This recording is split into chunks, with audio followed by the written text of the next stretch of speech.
चाहिए? कहा प्रभु मुझे कुछ नहीं चाहिए। अरे जिसे भगवान मिल जाए दुनिया की क्या चाहिए सुख?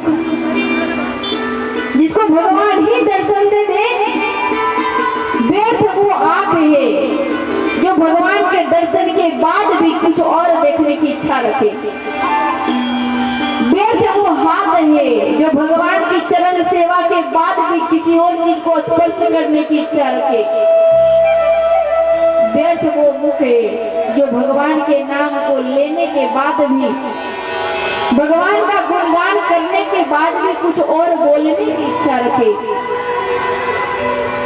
वो जीवन ही व्यर्थ है जिसे भगवान ने भेजा है और उसके बाद भी लगे प्रभु तुझे छोड़कर कुछ और पाने का मेरा जीवन में इच्छा हो। भक्त ने बड़ा सुंदर कहा महाराज कि मैं अगर तड़पूं तो तड़पूं मगर तुम ना मेरे लिए तड़पना।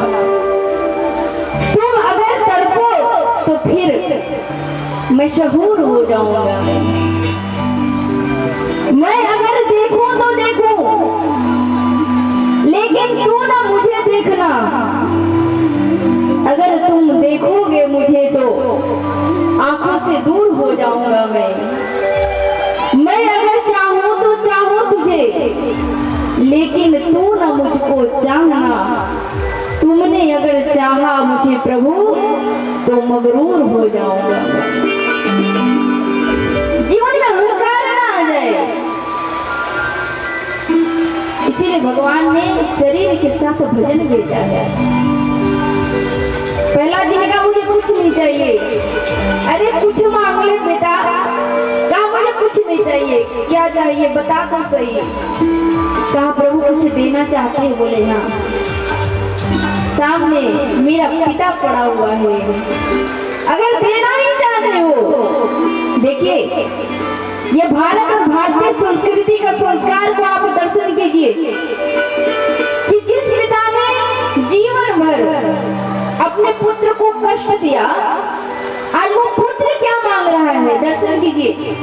आज का पुत्र छोटी सी संपत्ति अगर ना मिले ना तो भाई का गला काटने के लिए तैयार हो जाए।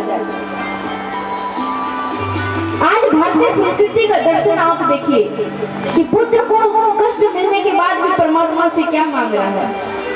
कह रहा है जो सामने मेरे पिता पड़ा है ना उसकी मुक्ति आप दे दो।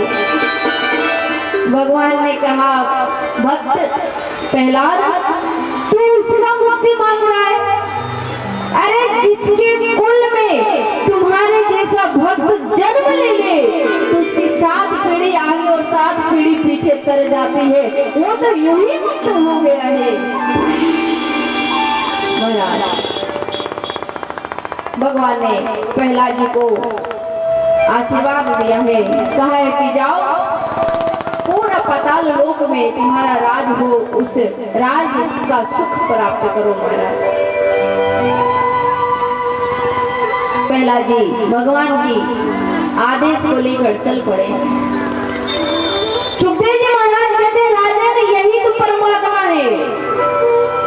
जीवन भर भगवान का नाम नहीं लिया, जीवन भर भगवान को नहीं भजा, लेकिन उसके द्वारा बिना भाव का नाम लेने से अगर कोई भक्त जन्म ले लेता है तो भी भगवान उसकी मुक्ति के लिए उसके पास चले जाते हैं।